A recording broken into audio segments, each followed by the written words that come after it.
జై శ్రీమన్నారాయణ. ఈరోజు ఈ వీడియోలో మనం నృసింహ అవతారం లేదా నృసింహ జయంతి గురించి తెలుసుకుందాం. శ్రీ మహావిష్ణువు తన భక్తుడైన ప్రహ్లాదుణ్ణి రక్షించేందుకు స్తంభం నుండి ఉద్భవించిన అవతారమే నృసింహ అవతారము. నరసింహ పురాణంలోను స్కాంద పురాణంలోను నృసింహ అవతారం గురించి వివరంగా తెలియచేయబడింది.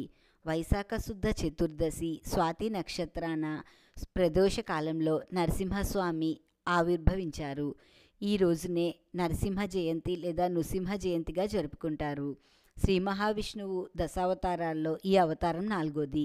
ఈ అవతారంలో స్వామి సగభాగం నరునిగాను సగభాగం మృగాకారంలోనూ దర్శనమిస్తారు. ప్రహ్లాదుడు తండ్రి అయిన హిరణ్యకశిపుడు బ్రహ్మ కొరకు తపస్సు చేసి బ్రహ్మ ప్రత్యక్షం అవ్వగా ఈ విధంగా వరం కోరెను. తనకు దేవతల వలన కానీ మానవుల వల్ల కానీ దానవుల వల్ల కానీ ఆయుధముల వలన కానీ మృగముల వల్ల కానీ రాత్రి కానీ పగలు కానీ ఇంట కానీ బయట కానీ మరణం సంభవించకూడదని వరం కోరెను. అప్పటి నుండి హిరణ్యకశిపుడు తనకు మరణం లేదని భావించి దేవతలను మునులను హింసిస్తూ ఉండేవాడు.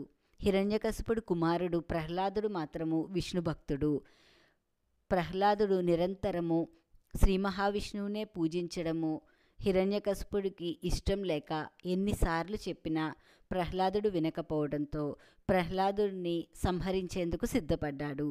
అప్పుడు శ్రీ మహావిష్ణువు హిరణ్యకశిపుని కోరిక మీదట నరసింహస్వామిగా స్తంభం నుండి ఉద్భవించి హిరణ్యకశిపుని తన ఒడిలో కూర్చోబెట్టుకుని తన నఖములతో సంధ్యా సమయంలో ఇంటా బయట కాకుండా గడప మీద కూర్చుండబెట్టుకుని ప్రదోష కాలంలో సంహరించను. ఆ తరువాత ప్రహ్లాదుడు నరసింహస్వామిని ప్రార్థించగా తన ఉగ్ర రూపమును వీడి శాంత రూపమును పొందెను. ఈ విధంగా శ్రీ మహావిష్ణువు హిరణ్యకశిపుణ్ణి సంహరించేందుకు గాను నృసింహ అవతారంను ధరించిన రోజునే నృసింహ జయంతిగా జరుపుకుంటారు. నృసింహ జయంతి నాడు లక్ష్మీ నరసింహస్వామిని పూజించి పానకమును సమర్పించడం వలన మానవుల యొక్క నవగ్రహ దోషాలు సకల దోషాలు తొలగిపోయి ఆయువు ఆరోగ్యం కలుగుతుందని ప్రతీతి.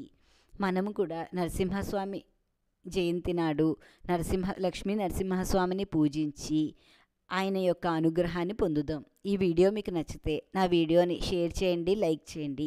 ఇలాంటి మరిన్ని ఆధ్యాత్మిక వీడియోలు చూడాలంటే దయచేసి నా ఛానల్ని సబ్స్క్రైబ్ చేయండి. ఈశ్వరి గుడిమెట్ల.